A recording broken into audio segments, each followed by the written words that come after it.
नमस्कार दोस्तों, मैं अमन मिश्रा आयुर्वेद नाव में आपका स्वागत है। दोस्तों, जैसा कि आप सभी को पता है कि फरवरी में शुरू हुए रूस यूक्रेन युद्ध के चलते करीब 20,000 स्टूडेंट्स को भारत लौटना पड़ा। तब से ये स्टूडेंट्स आगे की पढ़ाई के लिए भारतीय कॉलेजों में एडमिशन की मांग कर रहे हैं। कुछ स्टूडेंट्स ने इस संबंध में सुप्रीम कोर्ट में याचिकाएं भी डाल रखी हैं, जिन पर 5 सितंबर को सुनवाई होनी है। इसी संदर्भ में विस्तृत बातचीत के लिए हमारे साथ जुड़ रहे हैं यूक्रेन से लौटे डॉक्टर उत्कर्ष। नमस्कार डॉक्टर उत्कर्ष, आयुर्वेद नाव में आपका स्वागत है। सबसे पहले आप हमारे दर्शकों को अपनी जर्नी बताएं और एमबीबीएस की पढ़ाई के लिए आपने यूक्रेन को ही क्यों चुना। मेरा नाम उत्कर्ष दीक्षित है और मैं पानीपत का रेजिडेंट हूँ। मैं अपनी एमबीबीएस परस्यू कर रहा था यूक्रेन से। अब मेरा 5th ईयर स्टार्ट होएगा सितंबर फर्स्ट वीक में आई गेस। और मैंने यूक्रेन को इसलिए चूज करा था क्योंकि मतलब जैसे मैंने 12th के बाद अपना नीट का एग्ज़ाम दिया था, हेलिक्स से मैंने कोचिंग ली थी। उस टाइम मैंने ये सोचा था कि मतलब मैं ड्रॉप नहीं करूँगा और मेरे इतने मार्क्स थे नहीं कि मेरे को गवर्नमेंट सीट मिल जाए। तो मेरे पास ऑप्शन थे प्राइवेट के या फिर एमबीबीएस अब्रॉड के। तो फिर जब मैंने मतलब कंपेयर करा तो फिर मेरे को लगा कि एमबीबीएस अब्रॉड बेटर रहेगा मेरे अकॉर्डिंग, क्योंकि मेरा बाहर जाने का थोड़ा सा वो था मन पहले से। तो मेरे पास ऑप्शन थे चाइना, रशिया, यूक्रेन, पोलैंड, ऐसे मतलब 10-15 ऑप्शन थे, बहुत है।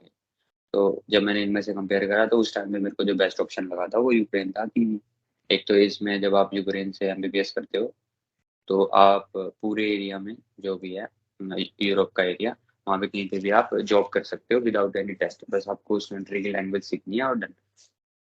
और दूसरी चीज़ ये थी कि यूक्रेन से एमबीबीएस जब हम करते हैं तो वो इंडिया में जब हमें सर्टिफिकेट देती है एनएमसी, तो वो मतलब एमडी फिजिशियन माना जाता है। तो इंस्टेड कि मैं यहाँ पे पहले एमबीबीएस करूँ, फिर उसके बाद एमडी के लिए एंट्रेंस एग्जाम दूँ, फिर एमडी करूँ, तो उससे बेटर था कि मतलब सीधा 6 साल में एमडी की डिग्री कंप्लीट हो जाएगी और बस यहाँ पे आके इंटर्नशिप करके मेरी डिग्री कंप्लीट हो जाएगी। तो इस वजह से मैंने यूक्रेन को चूज करा। सर, इंडिया की तुलना में वहाँ पढ़ाई का खर्च, रहन सहन, सुविधाएं कैसी हैं। वहाँ पे खर्च तो मतलब पढ़ाई का तो अगर हम कंपैरिजन करें तो वो जैसे मैं केएनएमयू का स्टूडेंट था तो वहाँ की ईयरली फीस होती है $4,800। अप्रोक्स आप 5,000 मान लो कैलकुलेशन के लिए, तो 80 का डॉलर अभी चल रहा है तो नियर अबाउट 4 लाख ही पड़ता है पढ़ाई का। तो जो कि यहाँ पे तो आपको अगर साउथ साइड भी लोगे तो ये आपको 10 to 12 तो मिनिमम पड़ेगा। तो उसके बाद दूसरी चीज़ ये थी कि जो वहाँ पे रहने का खर्चा है वो पढ़ाई से भी ज़्यादा है। मैं प्योर वेजिटेरियन हूँ तो मतलब जो वेजिटेरियन चीज़ें हैं, पनीर, दूध वगैरह, वो बहुत ज़्यादा एक्सपेंसिव है क्योंकि वहाँ के लोग ये चीज़ें यूज़ नहीं करते। तो ये प्रॉब्लम वहाँ पे आती है कि जितना आपका पढ़ाई का खर्चा उससे मतलब अगर आप वेजिटेरियन हो और अच्छे से खाओ पियोगे तो आपका 1.5 गुना भी हो सकता है, मतलब बहुत ज़्यादा हो सकता है, इसमें कोई वो नहीं है। 5,000 आप मिनिमम मान के चलोगे आपका रहने का, खाने पीने का, फ्लैट्स का खर्चा होएगा। तो उस हिसाब से तो ये भी उसी प्राइस में पहुंच जाती है, पर ये चीज़ मतलब बाद में जाके पता चलती है। और जो बाकी तो वहाँ पे खर्चा बस इतना ही होता है। Near about 40-50 lakhs. आप नहीं ज्यादा, सॉरी। मतलब हाँ, ज़्यादा पड़ जाएगा। अगर मतलब बच्चे-बच्चे पे भी डिपेंड करता है कि कौन-सा बच्चा कितना खर्च करता है। कि कैसे फ्लैट में रहता है, शेयर वगैरह कर लेते हैं वो रूम तो कम पड़ेगा, अगर नहीं करते तो तो फिर ज़्यादा पड़ेगा।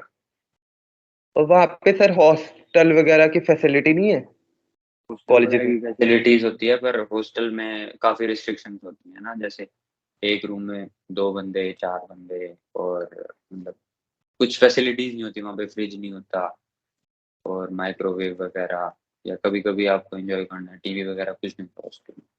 और शोर बहुत होता रहता है तो आप अच्छे से पढ़ाई नहीं कर सकते, मतलब बाकी के जो जूनियर्स आएँगे वो तो शोर करेंगे ही करेंगे। तो इस वजह से फ्लैट बेटर रहता है सेकंड ईयर।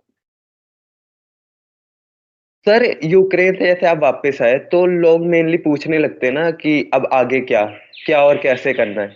तो आप पे या आपके परिवार पे कोई इसका असर पड़ा है।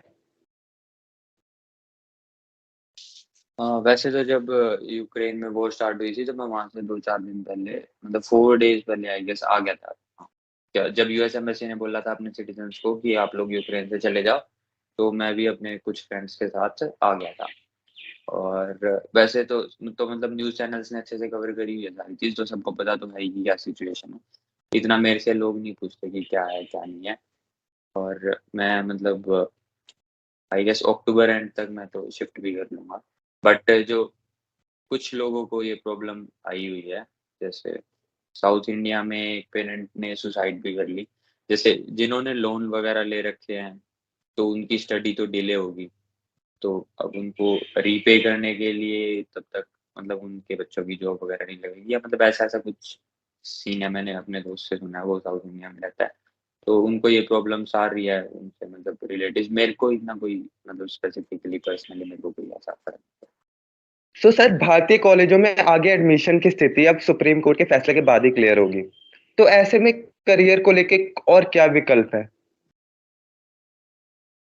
भारतीय कॉलेजेस में तो मेरे को मतलब काफ़ी कम ही चांसेस लग रहे हैं। चाइना वाले बच्चे भी जब से कोविड आया तब से इंडिया ही बैठे थे।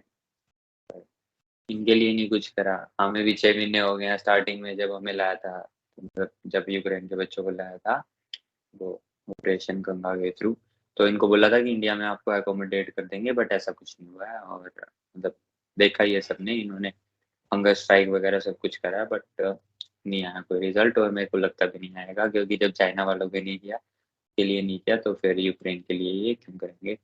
बट अगर कर रहे हैं लोग, ट्राई केसेस वगैरह चल रहे हैं, अगर होता है तो ठीक है। पर हमारे पास और ऑप्शन, जैसे पहले हमारे पास एक ये 2 ऑप्शन था कि हम ऑनलाइन स्टडी कर लें, बट वो एनएमसी ने मना कर दिया। फिर हमारे पास मोबिलिटी का आया कि हमारी यूनिवर्सिटी किसी दूसरी यूनिवर्सिटी के साथ टाई अप कर लेगी और हम वहाँ पे जाके पढ़ लेंगे, डिग्री हमारी सेम यूक्रेन की मिल जाएगी। पर एनएमसी ने कहा कि ये भी एक सॉर्ट ऑफ ऑनलाइन क्लासेस ही होगी, कि आप डिग्री तो वहीं की ले रहे हो, बट आप वहाँ पे जाके नहीं पढ़ रहे हो, तो ये ऑनलाइन ही काउंट करेंगे।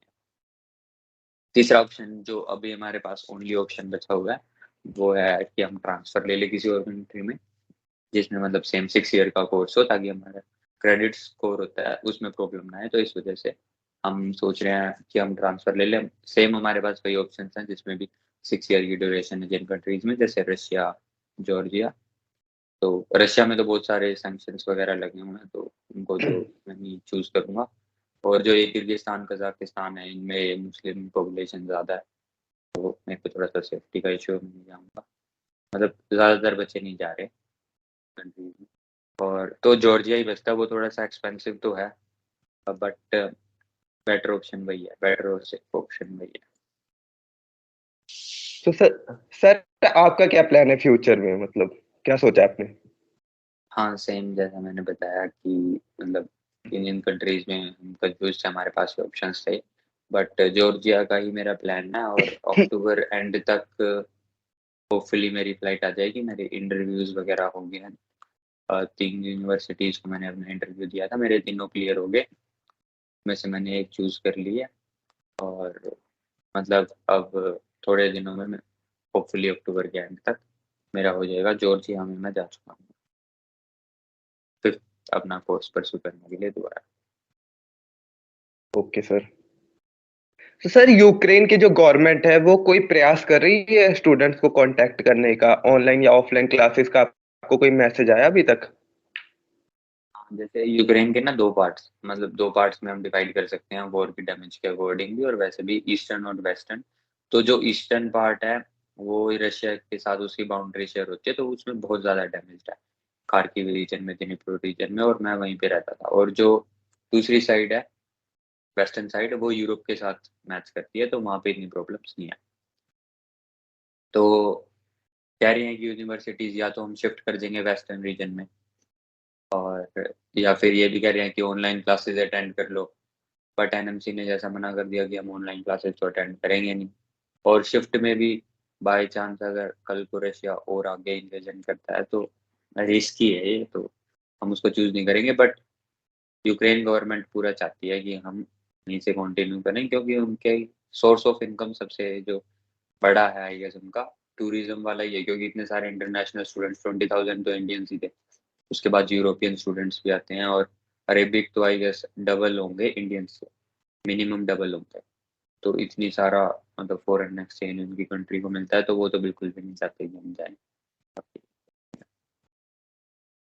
Okay sir. तो सर युद्ध के समय ऐसी खबरें आ रही थी ना कि इंडियन स्टूडेंट को बंकर में रखा गया सेफ्टी के लिए। तो उसके बारे में एक्सपीरियंस बताएंगे, जैसा कि आप पहले आ गए थे तो आपके फ्रेंड्स या क्लासमेट जो वहां फंसे हो और आपसे कांटेक्ट में हो, उसके बारे में बताएंगे थोड़ा। मेरा सबके साथ कॉन्टैक्ट था, जो भी मेरे ग्रुप के स्टूडेंट्स थे। वहाँ पे ग्रुप में स्टडीज होती है, मतलब 12 to 15 स्टूडेंट्स का एक ग्रुप होता है एक क्लास में, पर वही बच्चे पढ़ते हैं। तो उस ग्रुप में जैसे मैं मॉनिटर था, तो जैसे यूनिवर्सिटी हमें जो गाइडलाइंस देती थी कि इस टाइम पे आपको मतलब शेल्टर्स के अंदर ही रहना है। शेल्टर्स का मतलब वहाँ पे क्या था, जैसे खार्किव रीजन में तो मेट्रो थी, अंडरग्राउंड है वो, तो अंडरग्राउंड मतलब शेलिंग से आपको कोई मतलब हार्म नहीं होता, तो इस वजह से सारे जो सिटीजन्स थे वो मेट्रो स्टेशन के अंदर थे। बट वहाँ पे भी बहुत भीड़ हो गई थी, सारे citizen of course metro station के अंदर ही। तो सफोकेशन वगैरह का सीन भी था वहाँ पे, और फूड की शॉर्टेज वगैरह हो गई थी। तो मतलब काफी हार्म हुआ था, मतलब कुछ टाइम के लिए ही आपका वो होता था कि आप इस टाइम पे सायरन्स होते थे, मतलब अलग अलग टाइप के। तो टाइमिंग्स के अकॉर्डिंग कि अब शेलिंग नहीं हो रही है, अब आप बाहर जाके खाना खरीद सकते हो या कुछ कर सकते हो। किसी ड्यूरेशन में एक हमारे ईयर का स्टूडेंट था, उसकी डेथ भी हो गई थी, मतलब मिसाइल के थ्रू हुई थी। हाँ, वो शॉपिंग करने के लिए गया था। मतलब अब बंकर्स में कितने टाइम तक बच्चे बैठे रहेंगे, हम फूड वगैरह सब कुछ प्रॉब्लम्स होती हैं।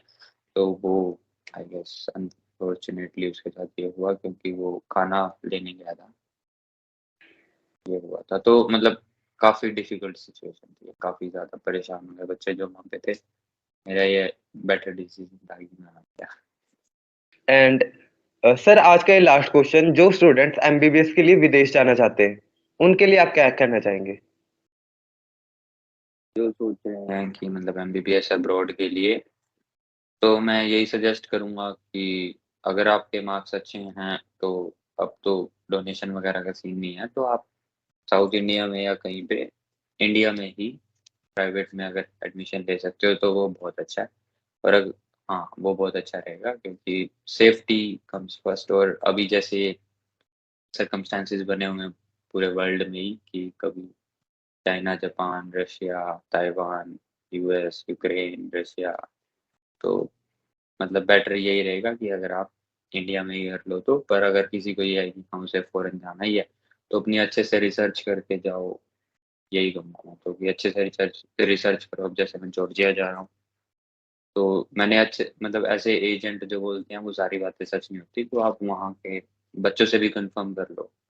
जैसे आप किसी भी यूनिवर्सिटी का पेज वगैरह चेक करोगे, तो वहाँ पे फॉलोवर्स में आप किसी को भी फॉलो कर लो, इंडियन स्टूडेंट आपको जो भी दिखे या इंटरनेशनल, आप उससे बात कर लो कि क्या रियलिटी है, कैसे एग्जाम्स वगैरह होते हैं, सब कुछ।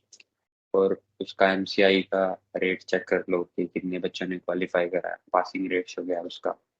और सारी चीज़ें अच्छे से चेक करके ही जाओ, और अगर इंडिया में होता है तो वो वेल एंड गुड है, अगर वरना कोई और ऑप्शन चेक कर लो, जैसे बीडीएस, बीएमएस, बीएचएमएस। तो मतलब ऑप्शंस बहुत सारे हैं, अच्छे से सोच के टाइम लेके डिसीजन लो। तो थैंक यू सर, आपने अपना इतना टाइम हमें दिया, थैंक यू वेरी मच। और अगर आपको भी कोई क्वेश्चंस हैं कि सर से पूछने कि कैसे बाहर जाएं, बाहर का खर्चा एंड डिटेल में जानना चाहते हैं, तो कमेंट में बताइए, हम सर से दोबारा टाई अप कर लेंगे। Thank you.